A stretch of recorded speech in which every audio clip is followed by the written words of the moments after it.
राधा वल्लभ श्री हरिवंश। राधा वल्लभ श्री हरिवंश। राधा वल्लभ श्री हरिवंश। राधा वल्लभ श्री हरिवंश। वृंदावनेश्वरी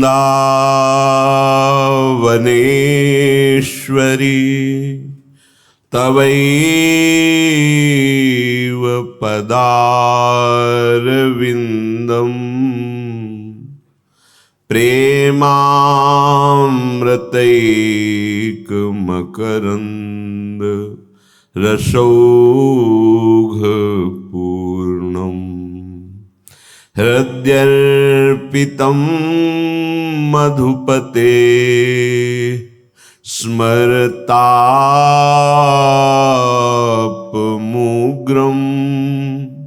निर्वापयत् परमो शीतलमाश्रयामि। निर्वापयत् परमो शीतलमाश्रयामि।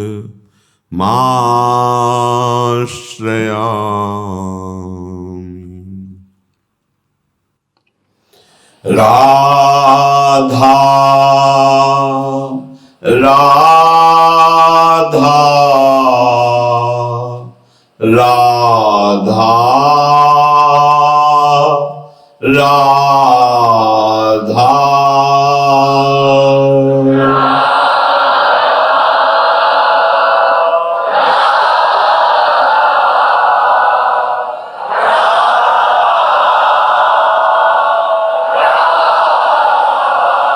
राधा राधा राधा। राधा राधा राधा राधा।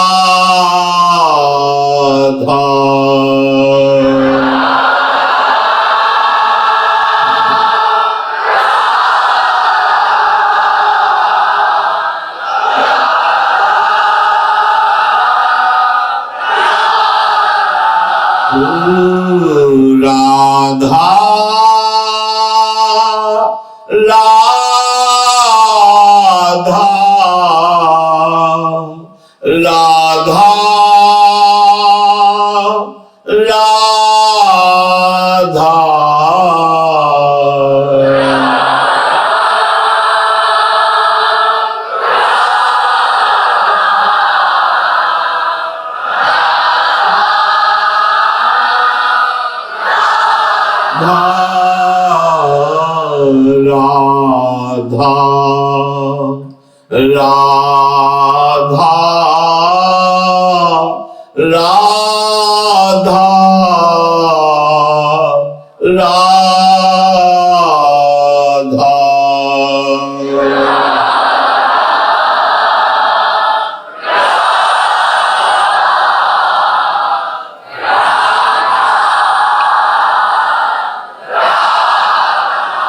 श्री राधा वल्लभ लाल की जय।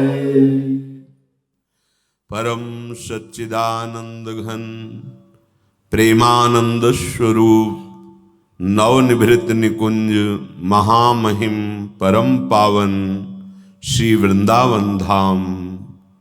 श्री वृंदावन धाम के लाडिले युगल चंद्र प्राणाराध्य श्री श्यामा श्यामजू समस्त हित परिकर निज परिकर। उपासक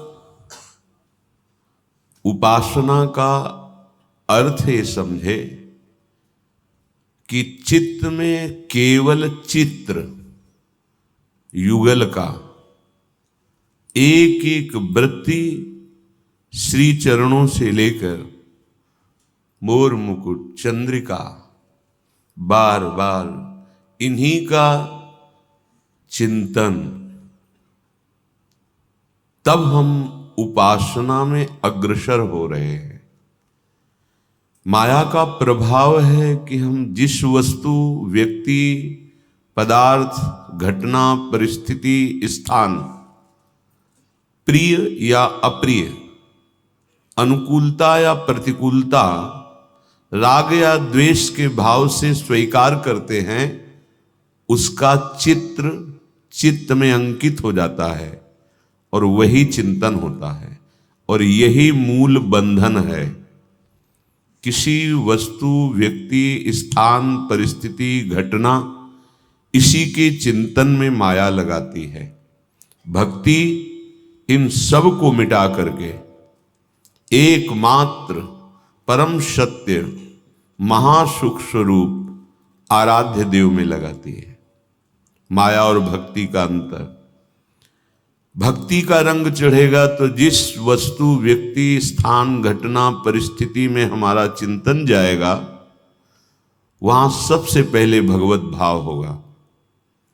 फिर भी दृढ़ विश्वास भक्त के हृदय में रहता है कि भारी से भारी प्रतिकूल परिस्थिति भी कोई मंगल विधान लेके आ रही है। ध्यान दीजिएगा, वो घबरा नहीं जाता, भयभीत नहीं हो जाता। भारी से भारी प्रतिकूल परिस्थिति, विपत्ति, अपमान, निंदा, ये कोई महान मंगल लेके आ रही है, दिखाई दे रही है लाने वाली अमंगल। वो वस्तु हो सकती है, व्यक्ति हो सकती है, घटना हो सकती है, परिस्थिति हो सकती है, पर वो जो ला रही है वो महामंगल है। ये दृढ़ विश्वास भक्तिवान के हृदय में होता है। उपासक को सावधानी ये रखनी कि हमारे चित्त रूपी ग्रंथ में अब कुछ लिखा पढ़ी नई ना होने पावे, कोई नया चित्र अंकित ना होने पावे किसी का भी।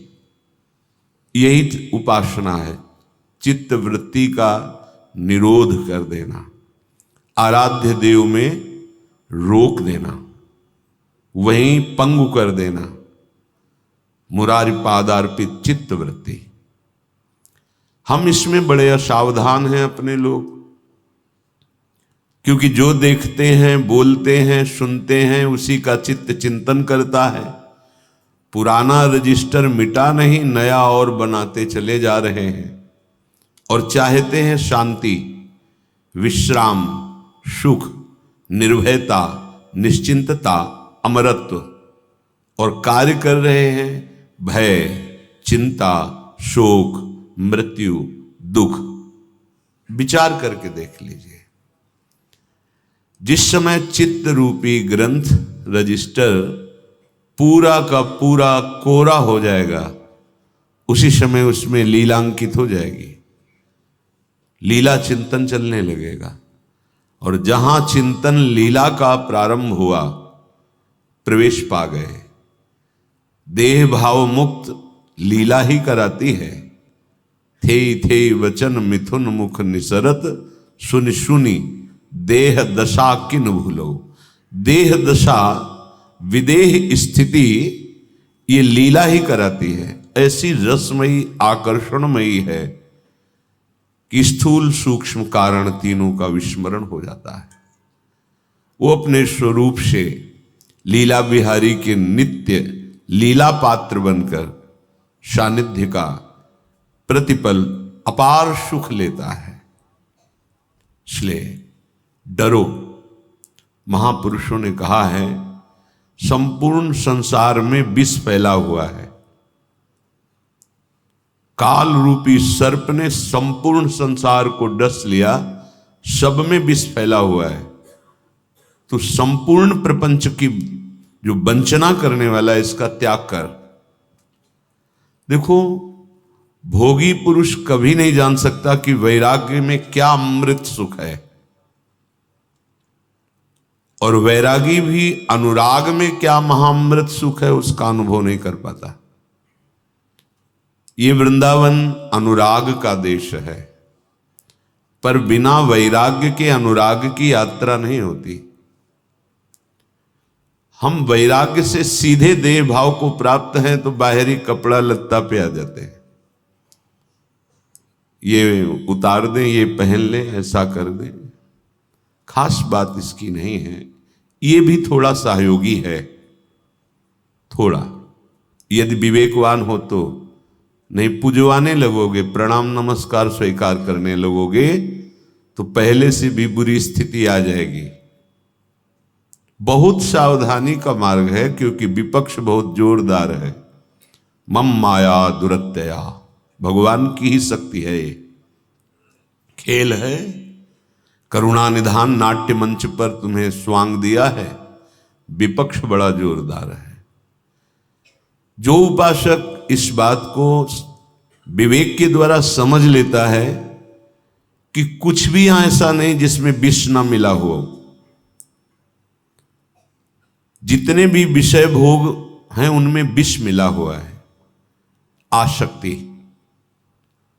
वो आसक्ति रूपी विषय से बांध लेता है कि अब मैं इस भोग के बिना जी नहीं सकता। जो आसक्ति पर विजय प्राप्त कर चुके हैं तो विषयान ग्रहणंतु मुंचंतु हुआ कोई फर्क नहीं पड़ता, क्योंकि उसका विष हट गया, भोक्ता भाव खत्म हो चुका, तो किसी भी विषय में आसक्ति नहीं है। अब वो विषयान ग्रहणंतु मुंचंतु हुआ, प्रारब्ध वशात अच्छे अच्छे पदार्थ वस्त्र सब सुविधाएं ना रमते नोत्साही भवतु, ना उसमें रमण करता है, ना उनकी सानिध्य की प्राप्ति में वो उत्साह के है। हमारा बड़ा सौभाग्य, हमें गाड़ी मिल गई, हमें ये मिल गया, हमें वस्तु। अपमान है वैराग्य का, आप क्या समझते हो? शरीर की परिस्थिति के अनुसार वो बात अलग है, नहीं, वैरागी के लिए अपमान है, उसका सम्मान है। 7 गांठ कौपीन में इंद्र बापुरो कौन। कैसे कैसे विचार भी नहीं कर सकते कि वैराग्यवान को जो सुख होता है वो ब्रह्मा को भी नहीं है, परमेष्टि पद में भी नहीं, असली वैराग्यवान को 7 गांठ कौपीन में। कौपीन भी सीधे पूरी नहीं है, वो गांठ लगी हुई कई जगह से, पर महिमा ऐसी कि इंद्र बापुरो कौन, दृष्टि डाल दी तो हृदय की ग्रंथि खोल दी। ऐसा महापुरुषों का मार्ग, जिस मार्ग में अपने लोग चल रहे हैं, ऐसा सामर्थ्य नहीं रह गई शरीरों की, पर उचित व्यवहार तो कर सकते हैं। विलासिता जब तक आपको महिमामयी दिखाई देती है तब तक उसमें आसक्ति रूपी विष है, मार देगी, मार देगी। सच्ची हृदय से कहता हूं, ये गर्व का विषय थोड़ी होता है। वैरागी को विषय सामग्री का सेवन गर्व का विषय नहीं होता। दवाइयों में क्या मिला क्या पता, खाना पड़ेगा, रोग है, जैसे प्रभु रखे। जीवन में बुखार सर दर्द जैसे कुछ भी कभी औषधि नहीं, भोग है, शरीर का भोग लेते हैं, गंगा किनारे कहां औषधि। परिस्थिति, अगर आपका शरीर स्वस्थ है भगवान की कृपा से, वैराग्यवान बनो। गृहस्थी में हो तो राग का त्याग करके धर्मयुक्त विषय सेवन करो। अगर विरक्ति में हो तो ये जीवन यौवन अवस्था है, विलासिता छूनी नहीं चाहिए, नहीं छूनी चाहिए। महापुरुषों का जिस मार्ग से चलकर उतनी ऊंचाई पर पहुंचना हुआ वो वैराग्य का मार्ग रहा है। बाद में भगवान जैसा आदेश करते हैं वैसा वो व्यवहार में उतरता है। एक केवल अन्न खा करके 18 घंटे पद्मासन में बैठने वाले महापुरुष पूज्यपाद सिउड़िया बाबा जी, समाधिस्थ अवस्था, वही भगवान ने जब व्यवहार में उतारा तो लाखों लोग, एक स्टेशन बन गया था एक तरह से बाबा का आश्रम, वहीं ट्रेन रुकती, भीड़ की भीड़। ऐसे 70 घरों में भिक्षा रोज, उनको सुख देने के लिए। वो व्यवहार सिद्ध महापुरुषों का। जब तक वो सिद्धावस्था नहीं प्राप्त होती तब तक पूरे संसार में विष है। वर्णन करते हैं जो विषय भोग है उसमें विष है आसक्ति। अनासक्त होकर जो विषयों में विचरण करता है, विषयान ग्रहणंत मुंचंत हुआ। अब अनासक्ति की सिद्धि हो चुकी, जित संग दोषा, कोई भी विषय उसे परास्ती नहीं कर सकता, बांध ही नहीं सकता। उसका जो विष है वो नष्ट हो चुका है। विषय आसक्ति। हे ईट पत्थर के मकान, ये लोहे की गाड़ियां, ये संसार के तुच्छ विषय कहीं आसक्ति पैदा कर सकते हैं? भगवान में जो आसक्त चित्त हैं उनके चित्त कोई आसक्ति कर नहीं। सोना चांदी धातुएं बड़े गर्व से पहनते हैं, मोटे मोटे खड़े ऐसे ऐसे, ये क्या है? अरे मेरे मालिक के ऐसे ऐसे खजाने इस पृथ्वी में दबे हुए, खाने जैसे पीली मिट्टी, लाल मिट्टी, ऐसे सोना चांदी तांबा, ये विविध धातुएं ऐसे मिट्टी में दबी हुई। रत्नाकर कहा गया समुद्र को, एक से एक रत्न, ऐसे पहाड़ जो रत्नों से स्वर्ण से जटित हैं, जहां केवल सिद्धों का प्रवेश है, देवताओं का प्रवेश है। ये रचना है मेरे मालिक की। नगर के नगर स्वर्ण के बने हुए हैं।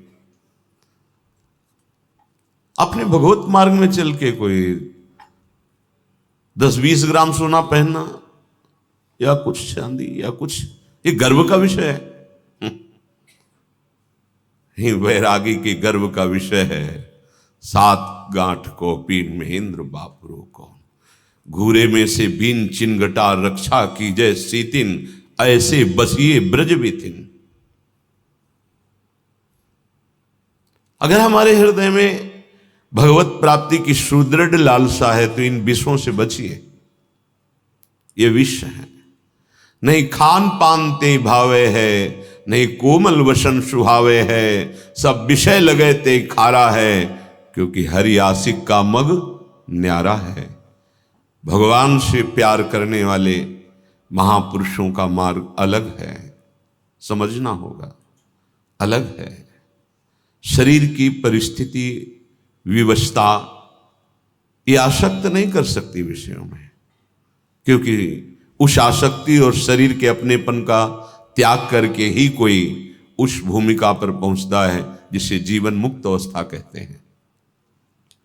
उपासक को, साधक को चाहिए कि विषयों में आसक्ति रूपी विष है, यहां से लेकर ब्रह्मलोक तक, ब्रह्मादिक के भोग सब विष सम लागत ताहि, क्योंकि वो विषय नहीं देख रहा, उसकी अंतर में जो मिला हुआ है वो विष है। विश्वास मानो, जैसे बहुत बढ़िया खीर बनी हो, मेवा डाल के, सब सुंदर बढ़िया अधोटे दूध से युक्त, और कान में कोई विश्वसनीय आके कह दे कि इसमें विष मिला है, फिर आपकी हिम्मत नहीं होगी खाने की। तो महाविश्वसनीय महापुरुष जो भगवान का अनुभव कर लिए हैं, वो कह रहे हैं विष है, विष भोगों में विष है, मत खा, मत भोग इनको। कौन सा विष है? आसक्ति रूपी। और आसक्ति सीधे दुर्गति कराती है। जो आसक्ति विषयों में, संसार में, भोगों में, वो पतन का हेतु होती है। यही बंधन है, आसक्ति बंधन। हम इस विषय के बिना जी नहीं सकते, मर गए, ये विष चढ़ गया। अब ये कितने जन्म चलेगा? सर्प आदि का या स्थावर जंगम विष, जो जैसे धतूरा आदि, ये वृक्ष में विष, फलों में विष, फूलों में विष, पत्तियों में विष, ऐसे भी जड़ वस्तुएं, सर्प आदि, इनका भी, इनमें इतनी ताकत नहीं है कि ये कई जन्म चल सके, ये बस एक शरीर को नष्ट कर सकते हैं। लेकिन विषय भोग जनित विष, ये कितने जन्म चलेगा पता नहीं। जब तक गुरु रूपी गारुणी नहीं मिलेगा तब तक ये आसक्ति रूपी विष मिटने वाला नहीं। हम आसक्ति का बढ़ावा दे रहे हैं, गलती हो रही है।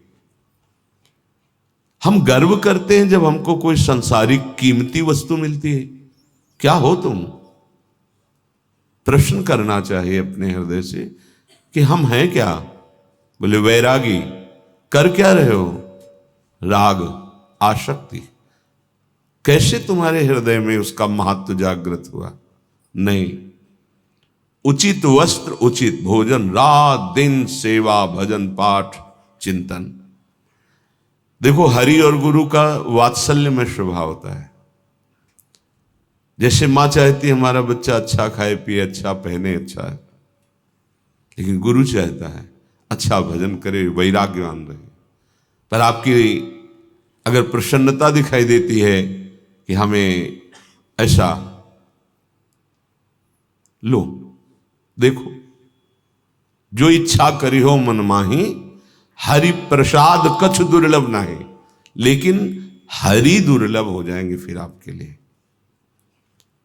इच्छाओं का दमन करो, क्योंकि भोगों में विष है जिसका नाम आसक्ति है। ये बहुत जन्मों से हमें नष्ट करती चली आ रही। जब से सृष्टि हुई आज तक ये विष नहीं उतरा।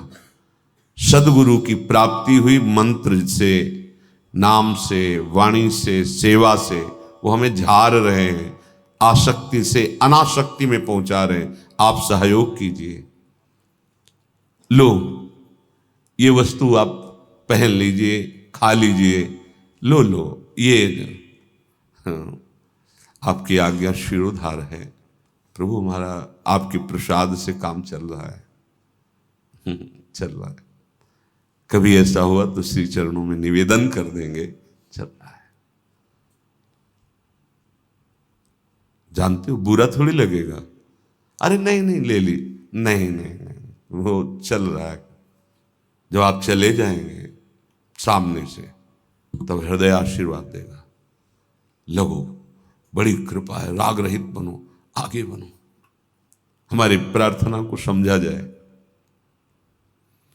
जिस महान पद के लिए आपका प्रभु ने वरण किया है, वो यहां से ब्रह्मलोक तक किसी भी सुख सुविधा पर महत्व बुद्धि ना आने पावे। देगा वही जिसके लिए चल रहे हो, हरि गुरु ही देगा। पर आप अगर राजी हो रहे हैं तो कमजोर हैं, और आप राजी नहीं हो रहे तो आप सुदृढ़ हो रहे हैं। ये गुरु की प्रसन्नता होगी। हरि दीयमानम न ग्रहणंती, दे रहे हैं पर वो उपासक नहीं। तो आप अपनी स्मृति प्रदान कीजिए, अपनी चरण सेवा प्रदान। चल रहा है भगवान, चल रहा है। हम ये न डरें कि हम ना कह देंगे तो ये नाराज हो जाएंगे। नहीं, अपने हृदय की वृत्ति सामने खोल के रखनी चाहिए। नहीं प्रभु, नहीं, मुझे नहीं चाहिए प्रभु। उस समय भले होगा, क्यों नहीं चाहिए, पहन लो, ओढ़ लो, खा लो, ऐसा कर लो। आप ये कभी मत माने कि नाराज हो रहे हैं। नहीं नहीं प्रभु, चल, बस दैन्यता से, नहीं, मुझे आवश्यकता नहीं। तो हृदय फूल जाएगा और अंदर से आशीष नहीं, निकलो निकलो, शाबाश, आगे बढ़ो। बाहर से आपसे नहीं कहेंगे, अंदर से निकलो, आगे बढ़ो, आगे बढ़ो। कर्म, इसमें भी विषय है। कामना, कामना कृत कर्म, कर्मकृत कामना। जैसे विषय भोगों में विषय आसक्ति, ऐसे कर्म का विषय है कामना। बिना कामना के कौन कर्म करता है? कामना कृत कर्म और कर्मकृत कामना। अब सदगुरुदेव इस कामना रूपी विष को मारते हैं। कर्म तो हो रहा है, कर्म तो होगा, एक क्षण बिना कर्म किए नहीं रह सकते। अब वो कर्म योग हो जाएगा। सुख दुखे समय कृत्वा लाभालाभो जया जयो, खत्म विष। कर्मण्येवाधिकारस्ते मा फलेषु कदाचन। केवल तुम्हारा कर्म करने पर अधिकार है, फल पर नहीं। फल की इच्छा मत करो, फल वो भगवान देख रहे हैं। आप कर्म कर रहे हो, उस कर्म का प्रतिकूल फल आया, शांत, दुखी नहीं होना, असफलता नहीं मानना।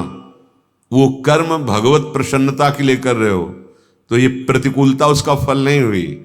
ये प्रतिकूलता किसी पाप का नाश करके आपको बहुत ऊंची भूमिका पे ले जाएगी। कर्म कर रहे हो, अनुकूल फल आ गया, सम्मान मिला, अंदर से स्वीकार मत करना। अगर कामना की हो फल की तो अच्छा लगने लगेगा, स्वीकृति बन जाएगी। आगे दुख आ रहा है, फिर तुम्हारी श्रद्धा डगमगा जाएगी। कर्म का निष्काम भाव पूर्वक भगवत प्रसन्नता के लिए संपादन होना भगवत प्राप्ति का योग है, और कामना से युक्त होकर करना ये विश्वत है। कर्म जो है मार देगा। दो प्रकार के कर्म, शुभ और अशुभ, ये नाना प्रकार की वृत्तियों में फंसाकर तो जन्म जन्मांतर बार बार चक्र में फंसाए। यही कामना, कर्मकृत कामना और कामनाकृत कर्म, बार बार बार बार। कर्म में विष है कामना, फिर अपने विचारों में विष है, इसको भी निर्विषय करना है, निर्विष करना है। अपने विचारों में अहंकार विष है। नहीं, मेरा सिद्धांत है, मैंने ये किया, मैं वो करूंगा, मैं। जांचिएगा, कहीं आपके जो विचार हैं उसमें होना चाहिए गुरु आज्ञा है, शास्त्र आज्ञा है, मैं नहीं। ये जो हो पा रहा है गुरु कृपा है, हरि कृपा है। आपके विचार अहम शून्य होने चाहिए। नहीं, विचारों में विष है, अहम फांस लेगा आपको। बहुत जन्मों से ये सब विष हमें बांधे हुए, एक दो विष थोड़ी है, कितने विष खा लिए। तभी तो अशांत, चंचल, संकट भावनाएं, संभावना मात्र से विषाद, उदास, चिंता, शोक, ये सब इसकी लहरें हैं विष की। विचारों में देखते रहिए कहीं अहंकार जनित विष तो नहीं फैल रहा। बड़ी अंतर्मुखता में रहिए। अहम शून्य विचार उठेंगे, विचार रोक नहीं सकते आप, विचार उठेंगे। गंदे विचारों की तरफ से बिल्कुल आपका सपोर्ट नहीं होना चाहिए, ना बुरा लगना चाहिए, वो नष्ट हो जाएंगे। उदासीन होना चाहिए। अच्छे विचारों में भगवत कृपा, गुरु कृपा का दर्शन होना चाहिए, अहम नहीं। जितेंद्रियता, साधुता, भगवत मार्ग की देवी संपदा के सब गुण ये भगवत कृपा से आते हैं, अहंकार से नहीं। अहंकार तो तमोगुण का लक्षण है, आसुरी वृत्ति है। विचारों में अहंकार विष है। सगे संबंधियों में ममता विष है। ममता रहित होकर पूरा विश्व हमारा सगा संबंधी कोई नहीं फांस पाएगा। निर्ममो निरहंकारा भगवान आदेश करते हैं। सगे संबंधियों में क्या विष है? ममता। इस विष को बटोर करके अमृत बना दो, भगवान को अर्पित कर दिया जाता है, तो जो जो विषय भोग हैं सब अमृत हो जाते हैं। इसलिए सबकी ममता ताग बटोरी, मम पद मनहि बांध बरडोरी, मुक्त हो गए। जितने भी रिश्ते नाते सगे संबंधी मित्र आदि हैं, इनमें एक विष है, ममता। ममता प्रिया प्रीतम के चरणों में, समता सब संसार में खत्म। ममता का प्रभाव। निर्ममो, प्रीति करो, ममता नहीं। करुणा से सबकी सेवा करो, अहंकार नहीं।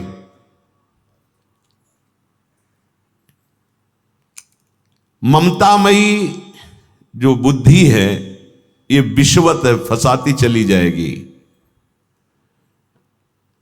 बहुत सावधान बुद्धि रखो। विषय भोगों में आसक्ति विष है, कर्म में कामना विष है, विचारों में अहंकार विष है, सगे संबंधी प्राणी पदार्थ जिससे हमने संबंध अपनापन किया उसमें ममता विष है। संत संग से इसी जहर को मारा जाता है, अर्थात आसक्ति, कामना, अहंकार, ममता, इनका त्याग किया जाता है। क्या हम सही मार्ग पे चल रहे हैं? भगवत मार्ग का पथिक इन्हीं की त्याग करता है। विषयों के प्रति आसक्ति का त्याग, कर्म के प्रति कामना का त्याग, विचारों में अहंकार का त्याग, सगे संबंधी प्राणी पदार्थ मित्र दोस्त जो भी, इनमें ममता का त्याग। असंगो हम, निकल गया निकल गया, कोई नहीं फांस पाएगा। जित संग दोषा। मानव जीवन की सफलता, पूरा जीवन भागवतिक हो जाए, भगवतमय हो जाए। अगर ये नहीं हुआ तो चाहे जितनी उन्नति और सफलता कर लो, असफलता असफलता ही है। क्योंकि जब शरीर छूटेगा तो कुछ तुम्हारे साथ नहीं। जिसको ये निश्चय हो गया कि हमारे यहां आने का मृत्यु लोक में एक ही कार्य है, भजन करते हुए भगवत प्राप्ति करना। दूसरे कार्य जो है भगवान की आज्ञा का पालन करने के लिए कर रहे हैं, उनकी प्रसन्नता के लिए। पर हमारा प्रधान कार्य है नाम जप करते हुए भगवत प्राप्ति करना। जो ऐसे भाव वाला होता है वो जगत में विचरता हुआ भी स्मृतिवान रहता है। व्यवहार में कार्य कर्तव्य करते हुए भी वो भगवत स्मृति परायण रहता है, क्योंकि उसका लक्ष्य है, हमारा प्रधान कार्य है भगवान की प्राप्ति, और वो होती है भजन से। और भजन का स्वरूप है निरंतर नाम।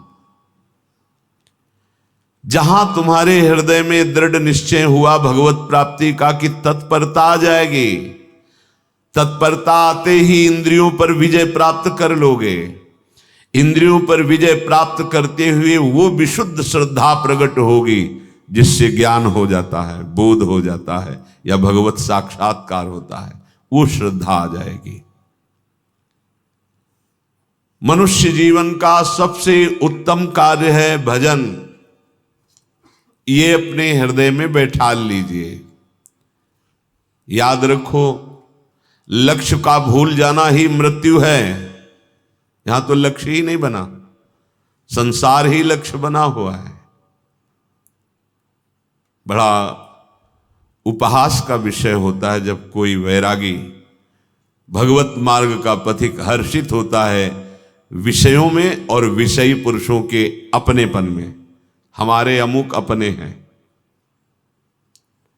और जब सामने से कहा जाता है इनको आशीर्वाद दीजिए, ये ऐसा, इनको ही क्यों, सबको क्यों नहीं? प्रश्न उठता है। आपका जो वेश है, आपका जो मार्ग है, आपके लिए उदार चरिता नाम वसुधैव कुटुंबकम। साधु का आशीष संपूर्ण विश्व के लिए होता है।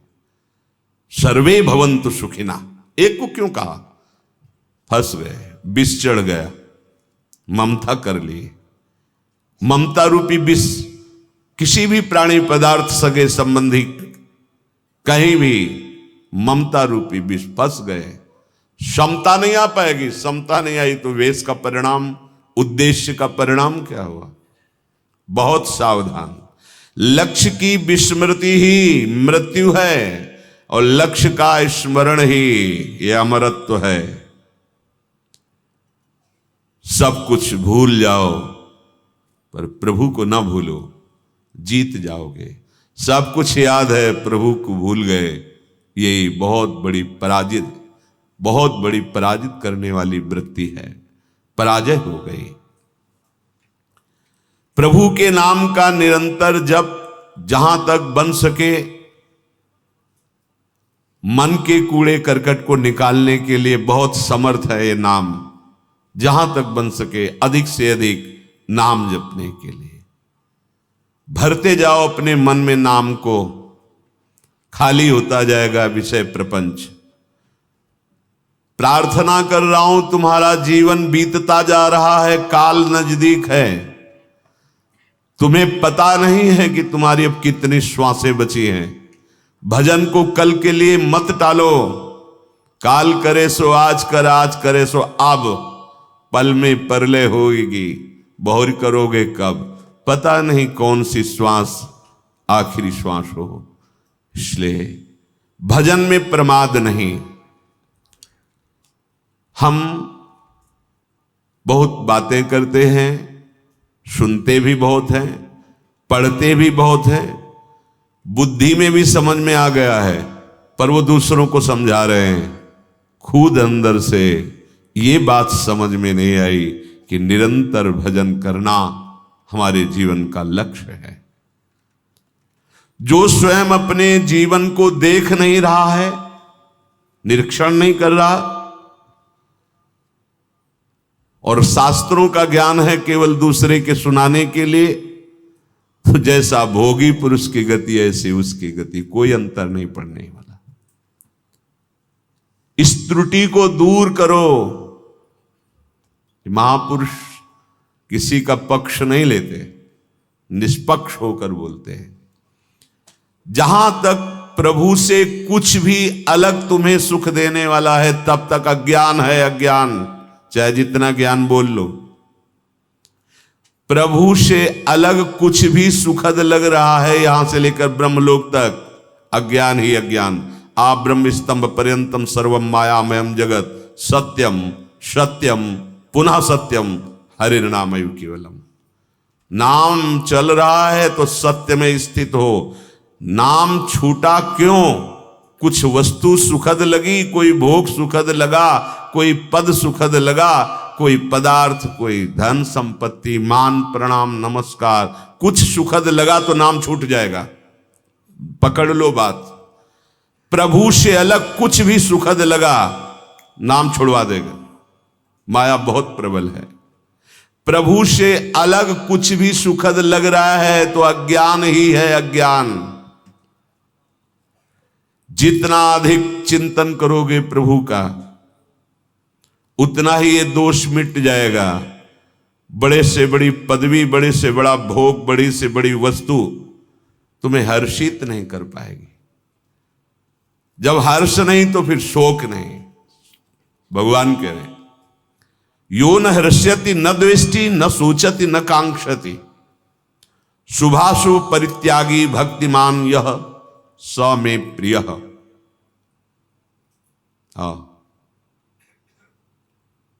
ना सोचति न कांक्षति ना हृष्यति ना द्वेष्टि ना रमते नोत्साही भवत। ये स्थिति है, ये लक्षण है भक्त का। कोई भी चाह नहीं। क्यों? क्योंकि अब उसको पता चल गया जितनी चाहे वो सब सुख के लिए होती है।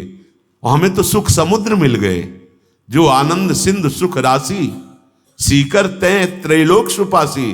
त्रिभुवन में जितना सुख है वो एक बूंद के एक अंश से है। भगवान आनंद समुद्र है, उसका एक बूंद ऐसे, तो वो जो निकलता है उसे सीकर कहते हैं। उस सीकर से त्रिभुवन में आनंद है। वो आनंद सिंधु मेरा प्रीतम है और उसके प्राप्त करने का दृढ़ निश्चय कर लिया। अब और चाह कैसे सता सकती है?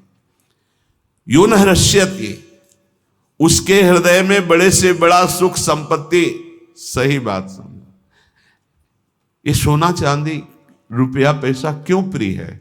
मूल में देखो ना, महत्व बुद्धि, महत्व। तुम्हें गर्व है? हाँ, क्या है भाई, लोहे का पहन लो, क्या महत्व है?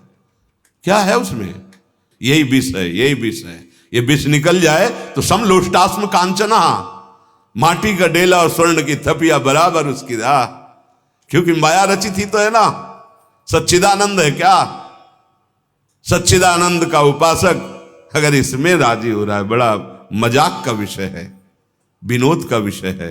सच्चिदानंद मार्ग का पथिक, हाँ, सोने का कड़ा पहन करके गर्व, सोने की वस्तुएं पहन करके गर्व, लौकिक वस्तुएं, इनका महत्व कैसे अपने प्रीतम से प्यार होगा? विचार करके। नहीं खान पान ते भावे, नहीं कोमल वसन सुहावे, सब विषय लगे ते खारा है, हरि आशिक का मग्न। ये क्या है? सोना चांदी रुपया पैसा, इसके मूल में महत्व है, आसक्ति है। अगर अभी महत्व खत्म हो जाए तो जैसे लोहा वैसे सोना। महत्व, केवल महत्व। 2000 रुपए का महत्व खत्म हो गए, 1 ट्रक रुपया लाके तुम्हें दे दिया जाए, सुखी होगे क्या? क्यों? क्योंकि महत्व नहीं उस पे, वो चलेगा नहीं, उससे विषय भोग नहीं मिलेंगे। खत्म खेल उसका महत्व। महत्व है तो 100 रुपया में दृश्य, 100 रुपया, क्यों? उससे विषय भोग मिलेंगे। ये महत्व अगर समिट जाए और आ जाए परम धन राधा नाम आधार, ये महत्व समिट जाए और प्यारी जू प्यारे जू के चरणों में लग जाए, निहाल हो जाओगे। कैसे उसको हर्ष हो सकता है जो सच्चिदानंद मार्ग का पथिक है? कैसे? सच्ची मानिए, सच्ची मानिए। उसको ऐसे घृणा होती है जैसे वमन से घृणा होती है, मल से घृणा होती है, ऐसे घृणा होती है वैरागी को। हृदय जलता है, सुविधाएं उसको जलाने वाली होती है, उसे हर्षित नहीं कर सकती। सच्चिदानंद मार्ग के पथिक को त्रिभुवन का कोई भी वैभव हर्षित नहीं कर सकता, ना हर्षयति। पर द्वेष भी नहीं है किसी से, ना द्वेष्टि। जब किसी से रागी नहीं तो द्वेष कैसे हो सकता है? ना सोचती, उसके हृदय में कोई शोक नहीं होता है। शोक होता है संसार के भोगों में महत्व रखने पर। उसका महत्व तो गोविंद में आ गया, प्रभु में आ गया, हरि में आ गया। अब वो कैसे किसी वस्तु की हानि में शोक कर सकता है? नहीं कर सकता, नहीं। बड़ा विचित्र ये उल्टा मार्ग है, सबकी समझ में नहीं आएगा। चोर आए चोरी कर ले, उठा नहीं पा रहे थे, वो धीरे से उठे, वो जाके गठरी उठा। चोर ने सर पे गठरी रखे, देखा कि तो अमुक महान भागवत है, इन्हीं की तो चोरी कर रहे थे। चरणों में महाराज बोले, भैया भगवान आज आपको ये वस्तुएं लेने के लिए भेजा है, आप ले जाओ, हमें हरि दे देगा जब आप उसी दिन से चोरी छोड़ दी, चरणों में गिरा, कहा आज के बाद कभी। ये महाभागवत का प्रभाव। हम सच्चिदानंद मार्ग के पथिक है, तुम व्यवहार के पथिक हो। गुण और दोष का दर्शन मायाकृत है, और जो गुण दोष से परे तत्व है वो भगवान सब में। जैसे एक ही बिजली इतनी बढ़िया शीतलता एसी में देती, एक ही बिजली फ्रिज में कितना पानी को ठंडा करके एकदम, और वही हीटर आग पैदा करती है, छू जाए मृत्यु बन जाती है। वही बिजली कितनी जगह किस किन रूपों में वही प्रकाश दे रही हुई। तो आप कभी निषेध किए क्या कि बिजली तो प्रकाशवान है, ये ऐसा कैसे हो सकती है? अज्ञानी हो इसलिए। यंत्रों के प्रभाव से बिजली का प्रभाव बदलता दिखाई दे रहा है, क्रिया बदलती दिखाई दे रही है। गड़ासा भी चला रही बिजली, पानी भी निकाल रही है बिजली, पूरा जीवन का योग बना रही, और जीवन को नष्ट भी कर देती है बिजली। ऐसे छू गया, और हाई वोल्ट है, वोल्टेज कहते हैं, हाई वोल्टेज, ऐसे फट गया, आग लग गई, पूरा शरीर जिंदा जल गया, आदमी जिंदा। कौन है ये? बिजली। नींद नहीं आ रही, एसी चल रही आराम से, कौन है ये? बोले बिजली। वही सच्चिदानंद सृजन पालन संहार। ये यंत्रों की खोपड़ी के प्रभाव से वो राक्षसी भाव प्रकट हो रहा है, रजोगुणी भाव प्रकट हो रहा है, सतोगुणी भाव। लेकिन जहां पावर से प्रकट हो रहा है, पावर कौन है? वो भगवान है। संतजन क्रिया नहीं देखते, कारण तत्व को देखते। सबका कारण श्री हरिवंश भनम। और देहाभिमानी क्रिया देखकर अनुमान लगाता है अच्छा है कि बुरा है। जो भक्त चरणारविंद का सेवन करने वाले महाभागवत जन हैं, उनको आचार्य परंपरा से यही शिक्षा दी गई है। एक का विलास है तो जीवन मुक्त हो जाओगे, द्वैत देखा तो फंस जाओगे, और फंसना अच्छा लगता है, मुक्त होना का अच्छा लगता है। हम क्रिया देखते हैं, ना द्वेष्टि। वो किसी से द्वेष नहीं करता। ये भगवान उनकी बात कर रहे हैं, सामे प्रिय, वो मुझे प्यार, वो मेरे प्यारे हैं। भगवान को प्यार करना कठिन है, लेकिन ऐसा चलना जिससे भगवान बोल पड़े कि वो मेरा प्यारा है। सामे प्रिय, वो मेरा प्रिय है, प्रीतम है, वो प्यारा है। कौन? यो न हर्ष्यति। जो बड़ी से बड़ी पदवी, रुपया, पैसा, सामग्री, ये सब प्राप्त है, लेकिन हर्षित नहीं है। सब नष्ट हो गया, शोकित नहीं है। वो किसी से भी द्वेष नहीं करता। क्यों? क्योंकि सब में अपने प्रभु को देखता है। ना शोक है, ना हर्ष है, ना द्वेष है, और ना कोई कामना है। क्यों? पारसमणि मिल गई तो किलो 2 किलो 4 किलो सोना की कामना होगी क्या? वो तो पारसमणि मिल गई। अरे अनंत ब्रह्मांडों का सृजन करने वाला मिल रहा है, अब और कौन सी कामना? वो मेरा प्रीतम तो अनंत ब्रह्मांड मेरे। वो शुभ और अशुभ दोनों का त्यागी होता है। ना उसे शुभ से संबंध है ना अशुभ से। वो एकमात्र श्री भगवान से संबंध रखता है। उसकी सारी क्रियाएं त्रिगुणातीत हो जाती है। जैसे नाम जप है, ये त्रिगुणातीत है। श्री जी की सेवा है, ये त्रिगुणातीत है।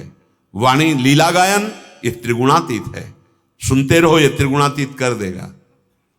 शुभ और अशुभ इन दोनों का जो त्यागी है, भगवान कह रहे वो भक्त मेरा प्रीतम है, मैं उसे प्यार करता हूं। बोले भगवान हमें कैसे प्यार करेंगे? तो भगवान बता रहे मैं ऐसे को प्यार करता हूं। तो निकले तो इसीलिए हैं कि हमारा प्यार केवल श्री भगवान में और श्री भगवान हमें प्यार करें। तो हमें ये लक्षण धारण करने हैं। यज ज्ञात्वा मत्तो भवति, यज ज्ञात्वा मत्तो भवति, स्तब्धो भवति, आत्मा रामो भवति। ये अमृत है, ये अमृत। जिसको जान करके आप जो भक्ति कर रहे हो, तो आकर हरि आपका परिचय आपको करवा देंगे। आपका परिचय, आप देह नहीं हैं, आपको परिचय। मम दर्शन फल परम अनुपा, जीव पाव निज सहज स्वरूप। आत्मा रामो भवति, देहाभिमानी नहीं, विषयी नहीं, आत्मा रामो भवति। वो ज्ञान स्वरूप से भगवान आके अनुभव। भक्त ज्ञानी नहीं होता, कोई भी भक्त, कोई भी। देखो रस मार्ग के सिद्ध महापुरुष हैं श्री सेवक जी, कह रहे आत्मा हरिवंश प्रगट परमानंद, श्री हरिवंश प्रमाण मनम। आत्म तत्व कौन है हमारे? बोले हरिवंश चंद्र। श्री हरिवंश विदित विधि वेदम, श्री हरिवंश जो तत्व अभेदम, जिसे उपनिषद ब्रह्म कहता है। सेवक जी कह रहे मैं उसे हरिवंश नाम से पुकारता हूं। जिसे वेद अभेद तत्व कहते वो मेरे हरिवंश हैं। हरिवंश वृंदावन में सहचरियों के मध्य में विराजमान श्यामा श्याम। हा हरि रा राधा वा वृंदावन सा सहचरी। क्या ज्ञान है, अद्भुत स्थिति। चाहे जिस महान प्रेमी भागवत की स्थिति देखो, आत्मा रामो भवति। वो देह नहीं है, ये गुरु के द्वारा प्राप्त अमृत है। उसके राग का ही नाश। ये राग इतना बैठ गया शरीर में, तभी तो बन नहीं रही बात। यज ज्ञात्वा आत्मा रामो भवति, जिसको जान करके वो आत्म स्वरूप में स्थित हो जाता है, आत्मा राम हो जाता है। भक्त ज्ञानी तो आत्माराम होता ही है। कोई ये ना समझे कि भक्त को आत्मज्ञान नहीं होता। नहीं, आत्मारामो भवति। देवर्षि नारद जी कह रहे स्तब्धो भवति, शांत हो जाता, अपार शांति। कोई भी द्वंद्व हलचल नहीं पैदा कर सकता। स्तब्धो भवति, मन शांत, बुद्धि शांत, इंद्रियां शांत। क्यों?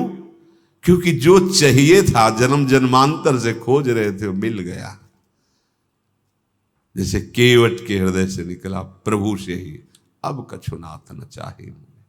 प्रहलाद जी के हृदय से निकला कि प्रभु आपकी आज्ञा है वरदान मांगो, तो यही वरदान मांगता हूं कि कोई मांगने की बात ही न रह जाए, कोई कामना ही नहीं, कोई चाह नहीं। प्रभु के कहने पर भी कोई चाह नहीं।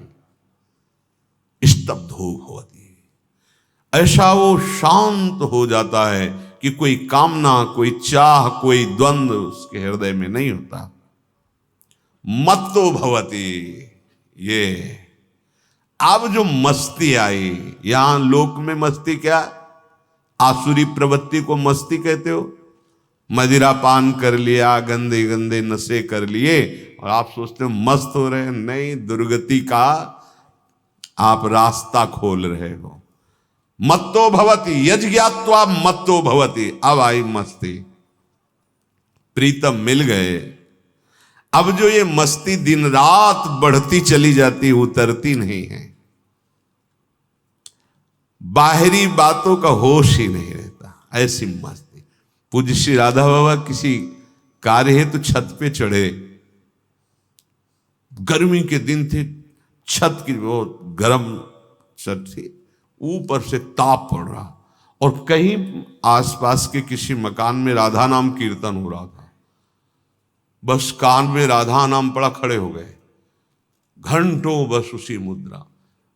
अब सब सावधान रहते थे क्योंकि भावदशा बाबा की रहती थी। तो पूज्य श्री भाई जी की जो पत्नी थी, वो माता जी, बाबा कहाँ है? वो बेटा की तरह दुलार करती, कहाँ है बाबा? ऊपर शायद गए थे किसी कार्य, जाके देखा ऐसे धूप में ऐसे ही खड़े घंटों से, क्योंकि राधा नाम कीर्तन हो रहा। मत तो भगवती। अभी कोई भी द्वंद्व, गर्मी सर्दी, भूख प्यास, जन्म मृत्यु, लाभ हानि, दुख सुख, मान अपमान, इनका कहीं प्रवेश ही नहीं। स्तब्ध हो भगवती। ये मत्तता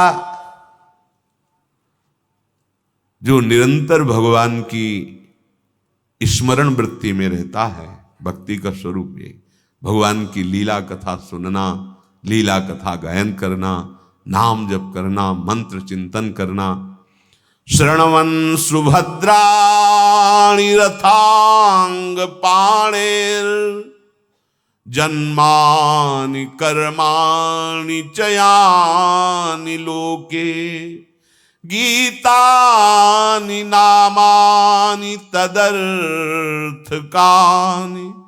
गायन् विलज्जो विचरेद संगः एवं व्रतः स्वप्रिय नाम कीर्त्या जातानुरागो द्रुतचित्त उच्चैः हसत्यथो रोदति रौति गायत्युन्मादवन्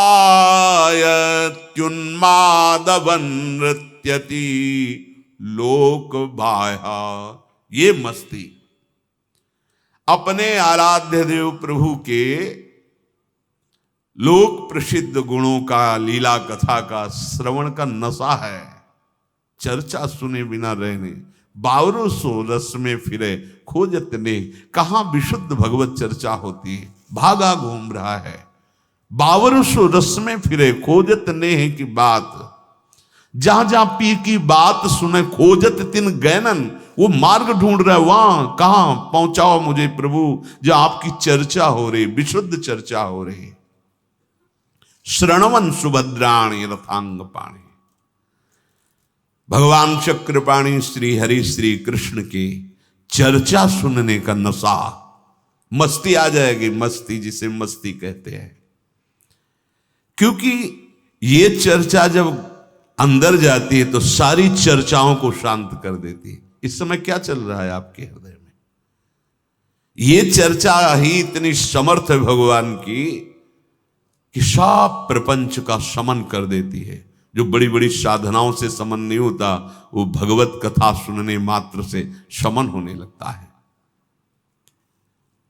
वो उपासक प्रभु के लीला चरित्रों के अनुसार जो उनके नाम गाए गए हैं, लाज छोड़ करके नाम कीर्तन करता है। जन्मानि कर्माणि चयानि लोके तो गीतानि नामानि तदर्थकानि गायन विलज्जो विचरेद संगा। ये बड़ा अमृत में शब्द है, विचरेद संगा। असंग हजारों के बीच में रहता है पर असंग।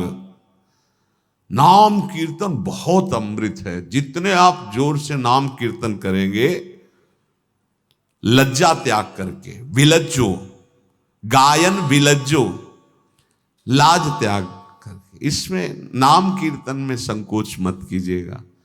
जितनी भगवान ने छाती में ताकत दी है आज, उच्च स्वर से नाम कीर्तन, बस बहुत जल्दी मस्ती आ जाएगी। शृण्वन् सुभद्राणि, समस्त अभद्रों का नाश करने वाले परम मंगलकारी कल्याणकारी भगवान श्री कृष्ण के पावन चरित्रों का श्रवण और गायन। गीतानि नामानि तदर्थकानि गायन विलज्जो, लाज त्याग करके भगवान के मधुर मधुर नामों का कीर्तन। और विचरेद संगा, किसी का संग न करे, न भीतर किसी अन्य वृत्ति का और न बाहर किसी ऐसे व्यक्ति का जाके संग कुमति मति उपजे करत भजन में भंग तजोरे मन हरि विमुखन को संग। जब ऐसा नियम कोई धारण कर लेता है, व्रत धारण कर लेता है, तो प्रभु के नाम संकीर्तन, नाम जप से हृदय द्रवित होने लगता है, बहा बहा घूमता है हृदय। जरा सी बात हुई, आंसू निकल पड़े, कंठ अवरुद्ध हो गया, क्योंकि चित्त द्रवित हो गया है। एवं व्रतः स्वप्रिय नाम कीर्त्या, अपने प्रियतम के नाम कीर्तन, क्या हो, जातानुरागो, उसके हृदय में जन्म हो गया, प्रादुर्भाव हो गया अनुराग का। जातानुरागो, अनुराग का प्रादुर्भाव हो गया, तो द्रुत चित्त उसका द्रवित हो गया। तो कभी चीख के एकदम राधा उच्च स्वर से कीर्तन में आलाप लेकर के प्रियाजू का नाम, लालजू का नाम, कभी कभी इतना आनंद के हसत्यथ हो, वो हंसता है। कभी ऐसी स्थिति दशा की रोदती, क्यों रो रहा है उसको कुछ पता ही नहीं, बस रोते जा रहा है, रोदती। उन्मादवन नृत्यति, कभी ऐसा उन्माद, बनावटी नहीं, स्वाभाविक नृत्य हो रहा है, स्वाभाविक कारण, सामने हमारे आराध्य देव नृत्य हो रहा है। नृत्यति लोक बाह्या, वो ऊंचे स्वर से गान करता हुआ, नाचता हुआ लोक बाह्य, अर्थात इस लोक की दृष्टि उसे पहचान नहीं सकती, ऐसी स्थिति को प्राप्त हो जाता है। जैसे श्रुतीक्ष्ण जी महाराज, आत्माराम स्थिति, हृदय में भगवान का एकदम दिव्य दर्शन, मुनिमंग माज अचल होई वैसा, पुलक शरीर पनस फल जैसा, रोमांच से कटहल की कांटे की तरह, जैसे कटहल के फल में होते ना, ऐसे रोमांच हो रहा है, अश्रु बह रहा है, और ध्यानस्थ है, मार्ग में ही बैठे हुए। आत्मा रामो भवति, नहीं स्वात्मा रामम विषय मृत तृष्णाम भ्रमयति। आत्मा राम पुरुष को यहां से लेके ब्रह्म लोक तक का भोग वैभव आकर्षित नहीं कर सकता। अगर आप सत्संग के द्वारा सुलझे नहीं तो एक वृत्ति दुर्गति कर सकती, कोई भी एक वृत्ति। समर्थ है माया, महासमर्थ भगवान की शक्ति, इनका आश्रय। महाभारत प्रसंग में आपने देखा कि अंबा के हृदय में द्वेष पैदा हो गया भीष्म जी के प्रति। इस कोटि का द्वेष हुआ, ब्रह्म ऋषियों के समझाने पर भी उसने नहीं छोड़ा। भगवान परशुराम जी की शरण में गई। भगवान परशुराम जी और महाभागवत भीष्म जी का भयानक युद्ध हुआ। परशुराम जी ने अंबा से कहा कि एक वृत्ति केवल द्वेष की प्रकट है कि भीष्म ने मेरा सर्वस्व नाश कर दिया। अगर वहीं विवेक से समझ लेती कि हमारी गलती हो गई, पिता से बता देती कि शाल्व से हमारा अनुराग है, या भीष्म जी जब अपहरण कर रहे थे उसी समय कह देती प्रभु आप दो बहनों को ले जाइए, हमने वरण कर लिया है, हमारा संबंध भाव साल्व से है। नहीं बोली, जब बोली तो सम्मान के साथ वापस किया ना। गलती अंदर से उसकी थी, पर वो द्वेष कर बैठी। परशुराम जी ने कहा मेरी अधिक से अधिक जितनी शक्ति थी, जितने दिव्यास्त्र थे, सब मैंने चलाया, उत्तम उत्तम अस्त्र, पर विशेष हित मत्यर्थ मुत्तम अस्त्राणि दर्शयन, मेरे से भी विशेष अस्त्रों का प्रदर्शन भीष्म ने किया। अब यथेष्टम गम्यताम भद्रे किमन्यत, जहां तुम चाहो अन्य जगह जा सकती हो, अब मेरी सामर्थ्य नहीं रह गई, मैं भीष्म से पराजित हो गया। भगवान परशुराम जी कह रहे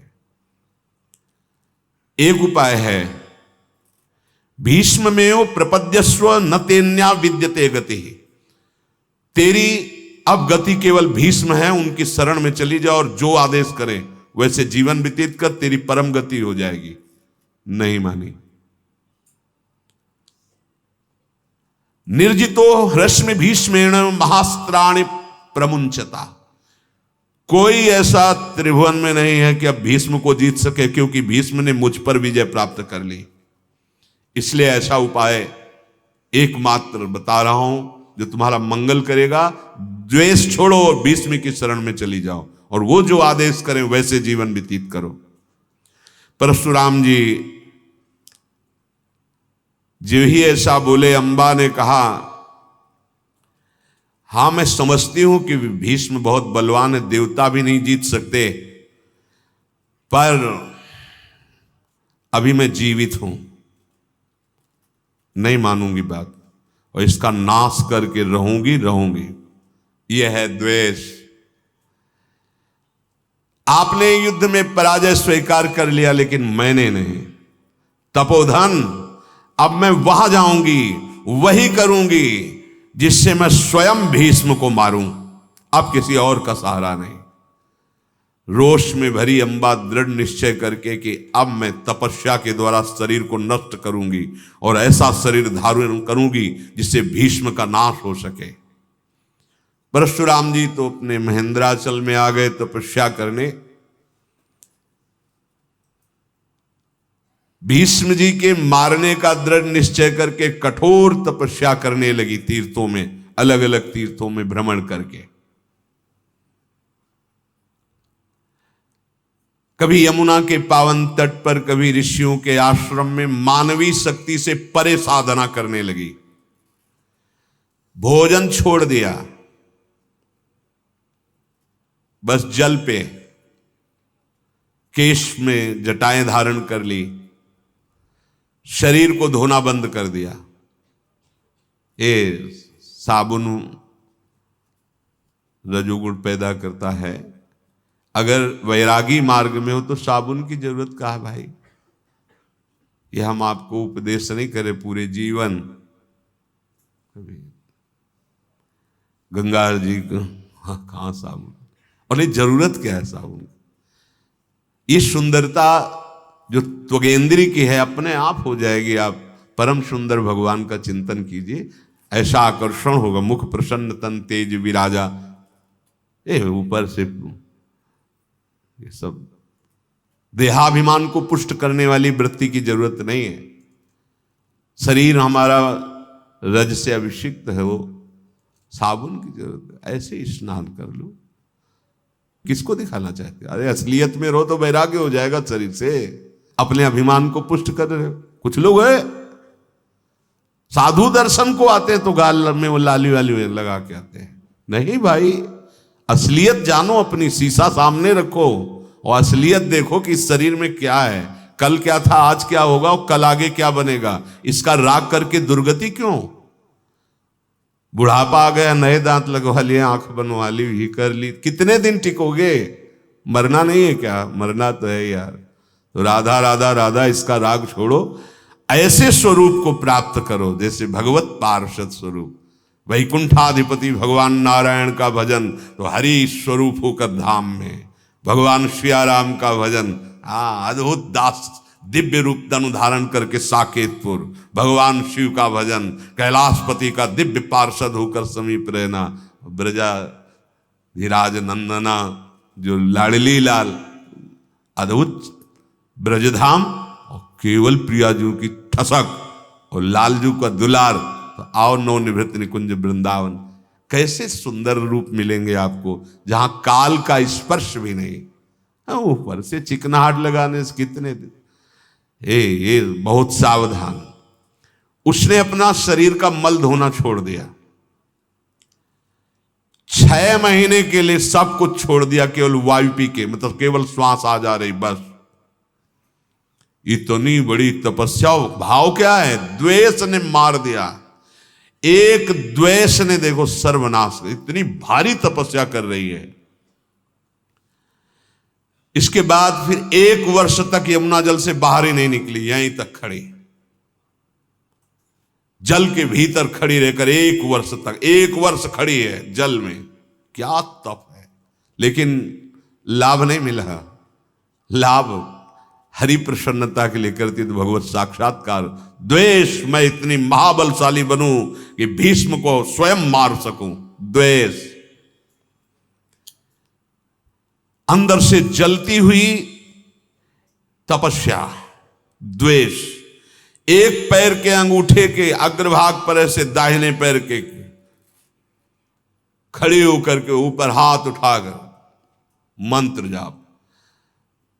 कभी कभी सूखा पत्ता जो वृक्ष से गिरता उसको खा लेती। 12 वर्ष तक सूखे पत्ते खाकर। भवानी जी ने भी पाया, अंबा जी ने ऐसे, इसीलिए उनका नाम अपर्णा पड़ा और पति मिले महादेव।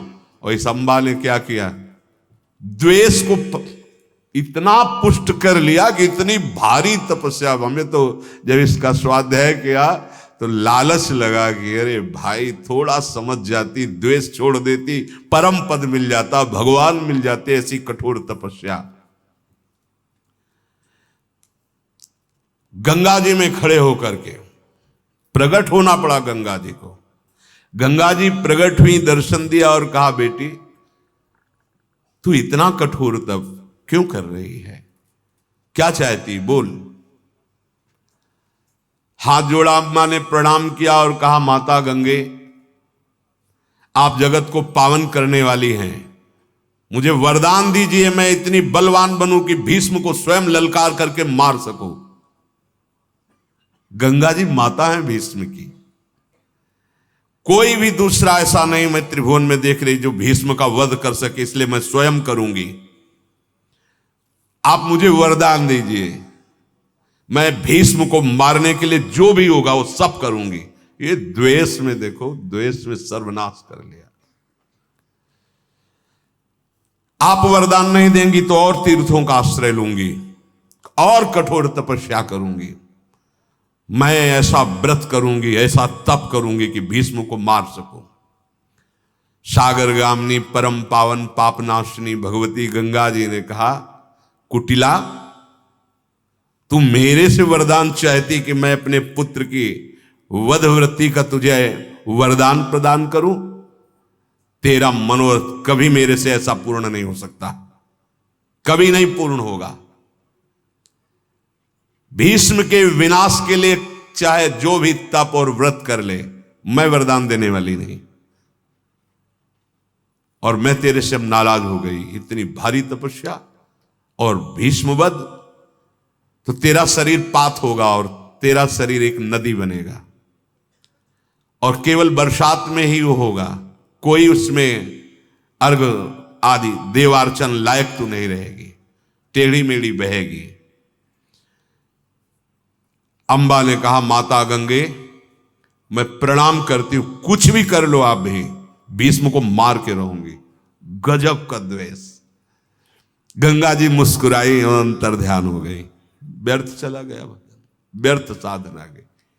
परम पावन गंगा जी के दर्शन। लेकिन द्वेष ये बहुत, ये छोटे मोटे, देखो ये द्वेष कोई छोटा मोटा है। अब वो फिर तपस्या में प्रवृत्त हुई।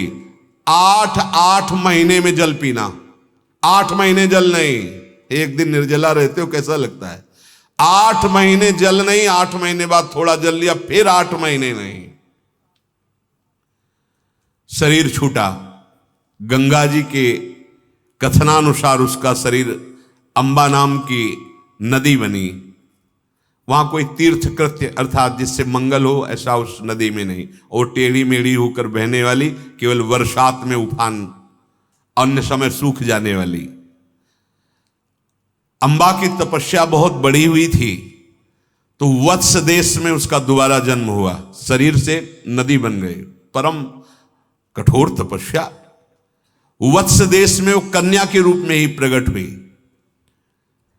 लेकिन तपस्या के प्रभाव से उसको स्मृति उस जन्म में भी थी, मैं अंबा हूं, भीष्म का वध करना मेरा उद्देश्य है।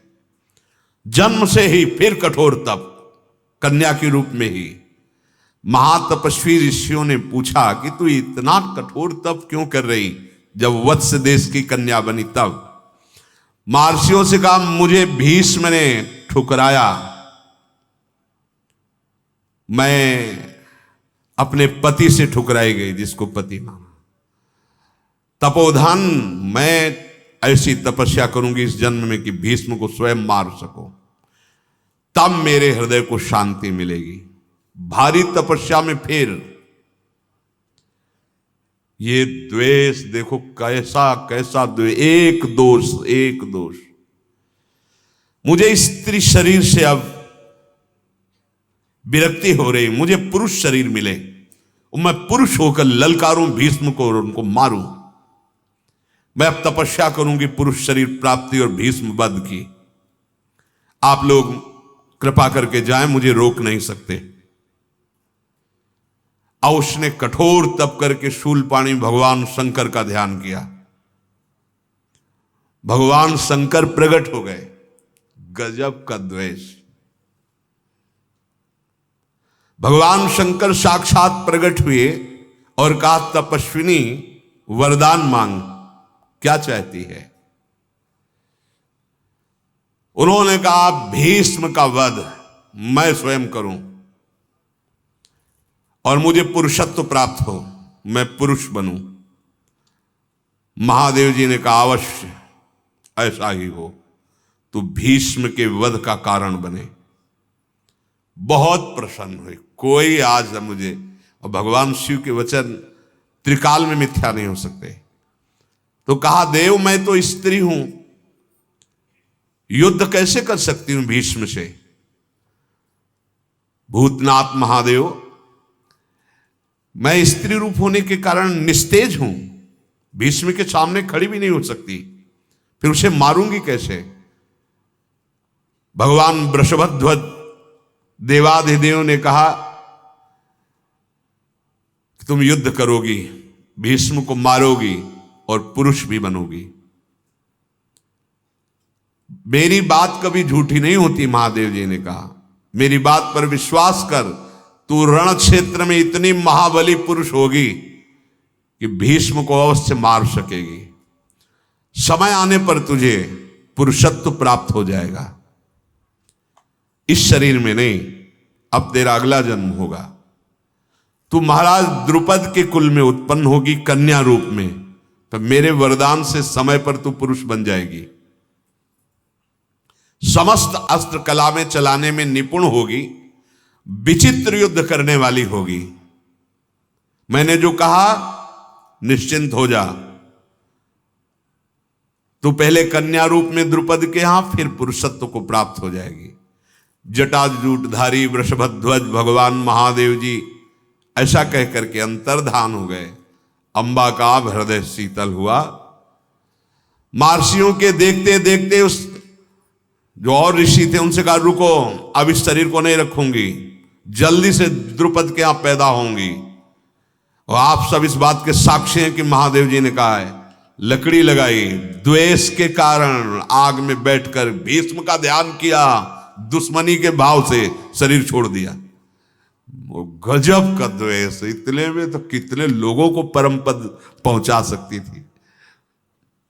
द्वेष पूर्वक, क्योंकि जानती है कि अंतिम समय जो चिंतन होता वही द्वेष पूर्वक भीष्म का चिंतन, और इसका वध मैं करने वाली हूं। क्रोध पूर्वक जलते हृदय से भीष्म के वध का संकल्प लेकर आग में बैठ गई और शरीर छोड़ दिया। राजा द्रुपद, उसके कोई संतान नहीं थी, तो वो उस समय तप परायण होकर के महादेव जी की उपासना कर रहे थे कि कोई पुत्र हो जो हमारे राज्य संचालन करने का अधिकारी बने।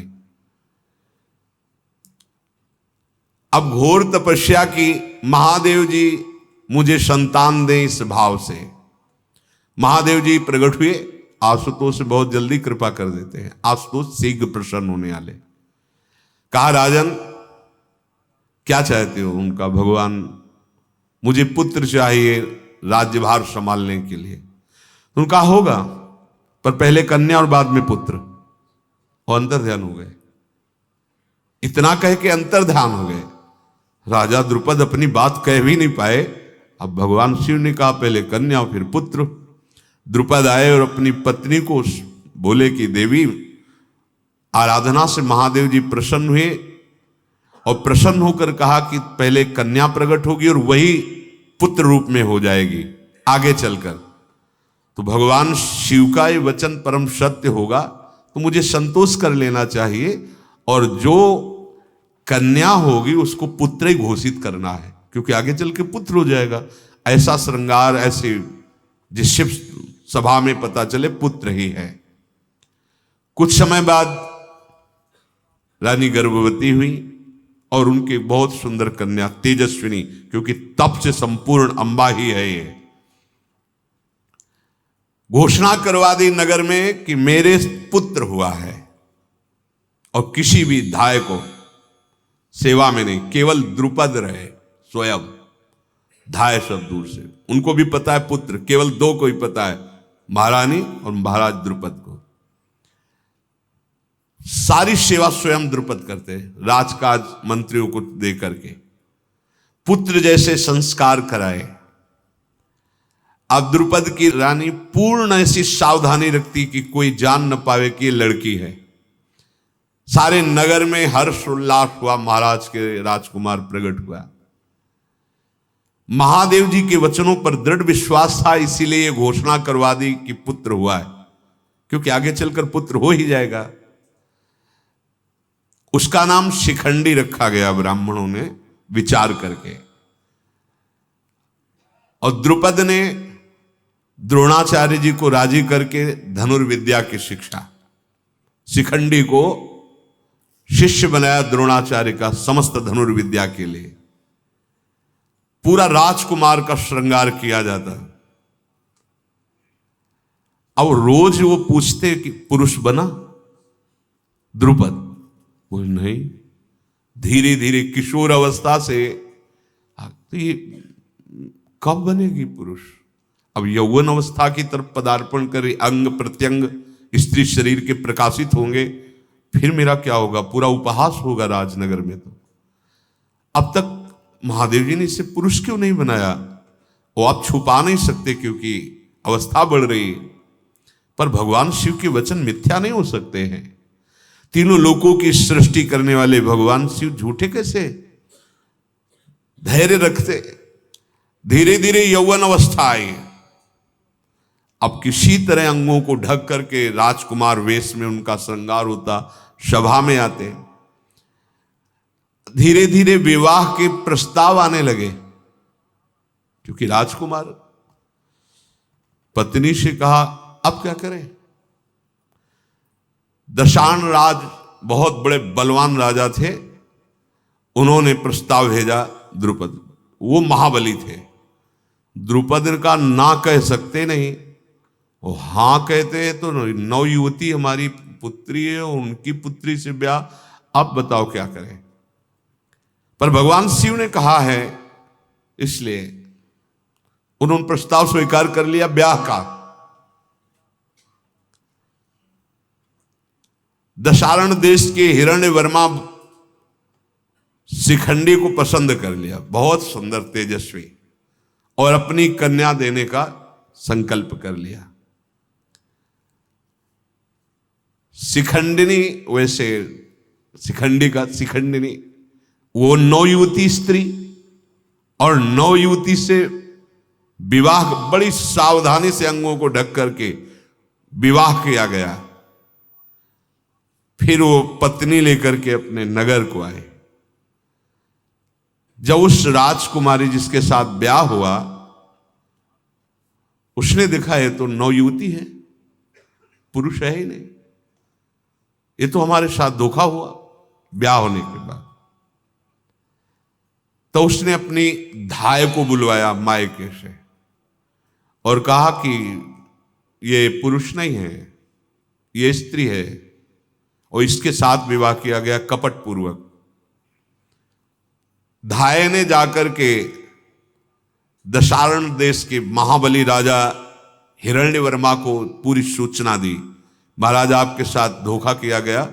महाराज द्रुपद की वो पुत्र नहीं पुत्री है, राजकुमारी ने अनुभव करके हमें एकांत में बताया। ये तो बड़ा उपहास है, राजकुमारी का तो पूरा जीवन नरक हो जाएगा वहां। बात सुनते ही भारी क्रोध से व्याकुल हो गया कि ऐसा मुझ शक्तिशाली के साथ मजाक कैसे हो सकता है? ये धोखा, पूरे द्रुपद नरेश के परिवार को काटूंगा, पूरे परिवार को नष्ट करके स्वयं वहां का राजा बनूंगा। देखूंगा अब मजाक इनको कितना। पर फिर एक दल भेजा स्त्रियों का, मेरी बेटी की बात कहीं द्वेषपूर्ण तो नहीं है, तुम जाके परीक्षण करो। परीक्षण किया गया तो 9 युवती वो आई, बोले अक्षरशः सत्य है महाराज, वो शिखंडी नहीं शिखंडिनी है। अब तो भारी क्रोध से युक्त हुई और दूत को भेजा द्रुपद के दरबार में। दूत पास पहुंच करके राजा को एकांत में बुलाया और कहा कि आपको पता था कि आपका पुत्र नहीं है, पुत्री है। हमारे महाराज को धोखा दिया गया, वो क्रोध से युक्त हो रहे, पूरे राज्य का नाश कर देंगे, आपके समूल कुल का उजाड़ कर देंगे। महाराज तुमने ये दुर्मति ये की, किस बल से तुमने दुर्मति की, ये मजाक क्यों किया तुमने? दूत के ऐसा कहने पर जैसे चोर के प्रमाण सहित बंदी बना लिया जाए तो उसकी जो दशा होती है वो द्रुपद की कुछ नहीं बोल सके। दूत को संदेश दिया कि मैंने धोखा नहीं किया है, पुत्री नहीं पुत्र ही है। दूत ने जाके फिर कहा कि वो तो मानने के लिए तैयार नहीं हो, तो कह रहे पुत्र। उनको महादेव जी की बात पर उन्होंने कहा था कि कन्या रूप में जन्मेगी लेकिन पुत्र हो जाएगा। हिरण्यवर्मा ने फिर दल भेजा 9 युवतियों का और कहा बिल्कुल निष्पक्ष होकर जांच कीजिए। पता चला शिखंडी नहीं शिखंडिनी है, कन्या है। अब उसने कहा हमारे मित्र राजाओं को बुला और तुरंत चढ़ाई की जाए द्रुपद नगर पर। समस्त मित्र राजा उपस्थित हुए हिरण्यवर्मा के। सैन्य संग्रह किया, द्रुपद के ऊपर चढ़ाई कर दी।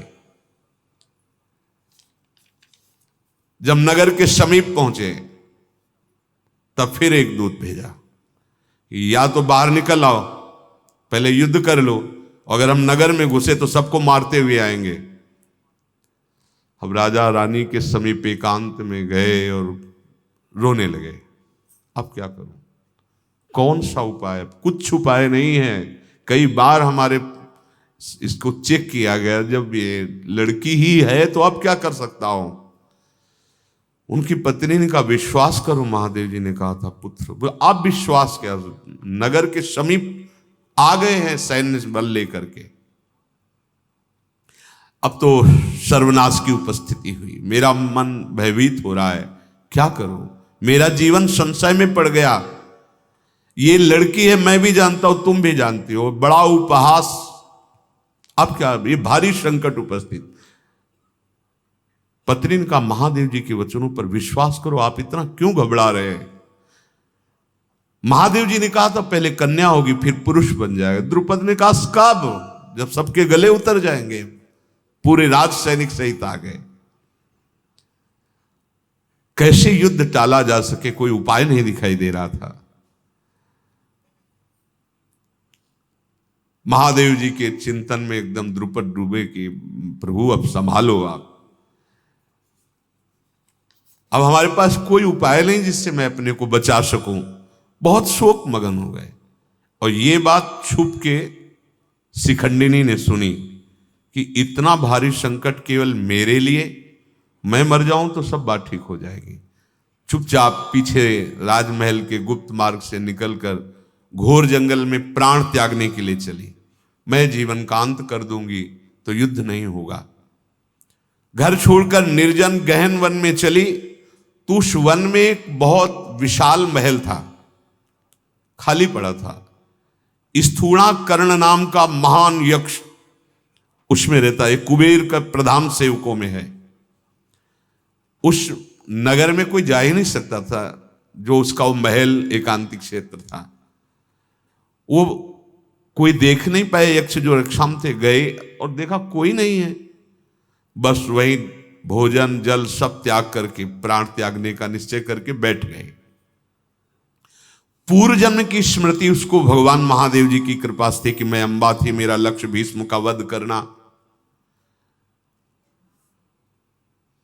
जब शिखंडिनी वहां इस तरह उपवास करके शरीर को सुखा के प्राण त्यागने की, तो स्थूणाकरण अपने उसी भवन में आया तो देखा, तो देखते ही कहा बेटा तुम यहां कैसे प्रवेश पा गई, मेरे यक्षों ने रोका नहीं, और तुम सूख रही हो, क्या प्रयोजन है तुम्हारा।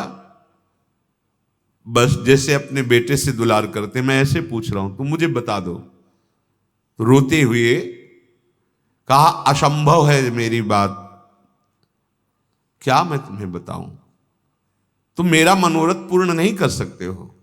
तो उनका, राजकुमारी मैं कुबेर का प्रधान सेवक हूं, सारी दैवी शक्तियां मेरे में वास करती हैं, मैं शाप और वरदान देने में भी समर्थ हूं, कोई भी अदेय वस्तु त्रिभुवन में नहीं जो मैं तुम्हें नहीं दे सकता।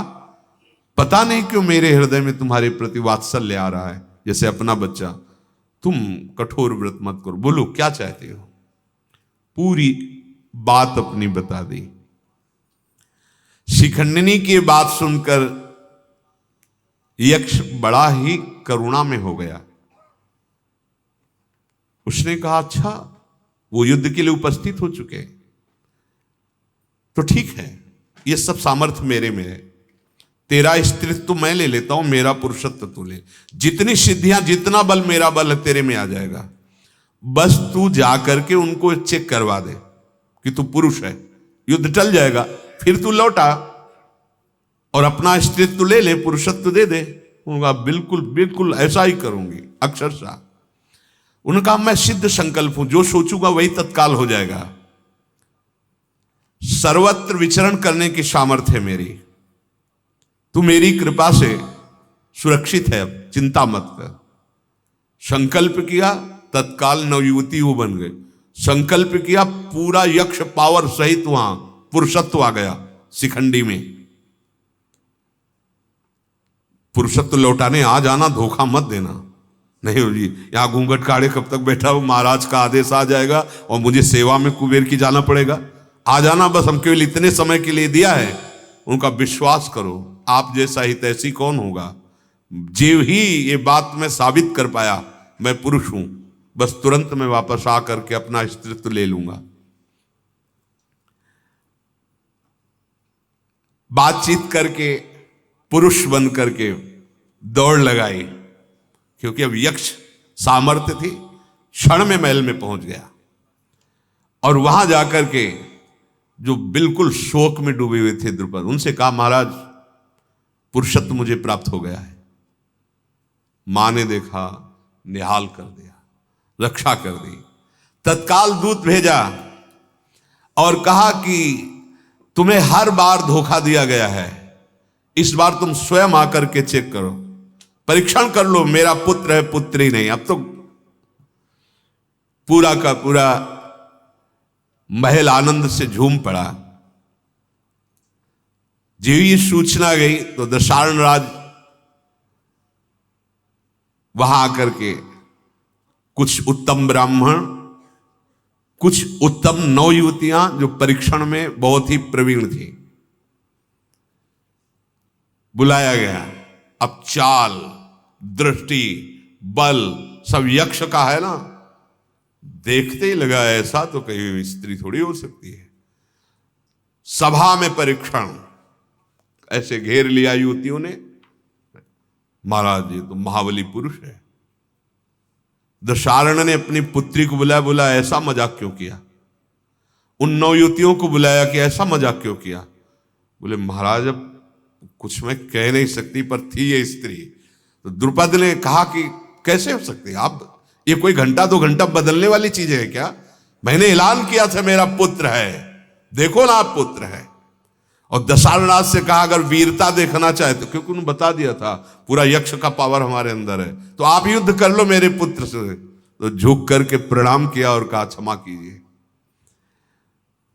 मेरा दामाद पुरुषत्व से युक्त है, इसलिए मुझे क्षमा करो। और बेटी से कहा ऐसी गलती दोबारा मत करना, मेरा जामाता पुरुष है और मुझे क्षमा किया जाए। बहुत से रत्न, हाथी घोड़े, स्वर्ण के रत्न, ये सब पुनः उसने समर्पित। इधर तो ये हुआ, उधर भगवान कुबेर जी ये हाजिरी ही नहीं बजा रहे, बहु बड़े अंदर बैठे थे, वो स्वयं आए। विमान, पुष्पक विमान भगवान कुबेर जी का है, और वहां आए तो वो निकला नहीं। तो पार्षदों से कहा कि ऐसा क्या हो गया कि वो जो हमारे इशारे पर चलने वाला प्रधान सेवक है वो क्यों नहीं, बुलाओ उसको। धूर्तता कैसे आ गई इसमें, हमारे सामने क्यों नहीं आ रहा। कुबेर जी के प्रधान सेवक प्रवेश किए तो देखा एक नवयुवती श्रृंगारित बैठी। तो उन्होंने कहा कि यहां स्थूलाकरण महाबली यक्ष रहता था, वो कहाँ है? बोले महाराज कुबेर पधारे हैं, आपको इतनी देर हो गई, आपको सामने, क्योंकि स्वामी है। अब वो ऐसे ही धीरे से समेटते हुए अपने आप को कुबेर जी ने देखा और क्रोधित हो गए। उनका दुष्ट, तुम मेरा महाबली सेवक, ये स्त्री कैसे बन गया? कैसे स्त्री स्वरूप में अमित पराक्रमी यक्षों का उपहास, मेरे सेवकों का अपमान, मूर्ख, तुरंत क्यों नहीं आया? मंद बुद्धि अपमान करता है, मैं तुझे दंड देता हूं। वो कुछ बोल ही नहीं पाया। मैं तुझे दंड देता हूं, मैं जान गया तो द्रुपद पुत्री का यौवन लिया अपना, इसमें मेरा आदेश, मेरी इच्छा कुछ पूछी? इतना तू स्वतंत्र, जा जीवन भर स्त्री बना रहे। बन गई बात उधर। महादेव जी ने कहा था ना, तू जीवन भर स्त्री बना रहे, तेरे को पुरुषत्व प्राप्त ही ना हो। गुस्सा में अब स्थूलाकरण चरणों में गया, महाराज थोड़ा तो हम पर दया करो, कि मतलब आपकी जो वचन मिथ्या तो होंगे नहीं, जीवन भर बना रहूंगा, पर थोड़ी तो दया करो। अब ये तो उन्होंने कहा, जब युद्ध में शिखंडी मारा जाएगा तब तुम्हें तुम्हारा पुरुषत्व प्राप्त हो जाएगा। जब तक शिखंडी जीवित है वो पुरुष में रहेगा और तुम स्त्री बन करके यहां रहोगे, मेरे दरबार में नहीं आओगे। देखो, दया बिना साधु करत आई, और दया करी तो आफत आई। बहुत समझ बूझ के घोर वैर की बुद्धि रख करके शिखंडी भीष्म जी के वध के लिए तत्पर। अब आप पूरे जीवन में देख लीजिए, तीसरा जन्म हो गया इसका। अंबा वत्सदेश की कन्या, द्रुपद राज की कन्या, और ये पुरुषत्व। एक द्वेष ने कौन सा पद मिला शिखंडी को मारने को? कहीं शास्त्र में वर्णन थोड़ी है कि वो परम पद प्राप्त हुआ है। भारी से भारी तपस्या कर रहे हो आप, साधना कर रहे हो, उद्देश्य क्या है? उद्देश्य, खास बात उद्देश्य, भेष क्रिया इन सब पर विशेष मात तो नहीं रहता। उद्देश्य क्या है आपका? हिरण्यकश्यप जैसा तपस्वी त्रिभुवन में ना हुआ ना होगा। उद्देश्य क्या था? प्रभु का प्रेम नहीं था, द्वेष था। सब देवता और साधु महात्मा इनका नाश करना उसका स्वभाव था। ऐसा तपस्वी होकर भी ये तो कहो, प्रहलाद जी जैसा पुत्र हुआ, परम मंगल भगवान के कर कमलों से उसका उद्धार हुआ। अंदर एक भी वृत्ति अगर रहेगी तो देख लो, भारी से भारी तपस्या का फल क्या? कुछ नहीं, कुछ नहीं।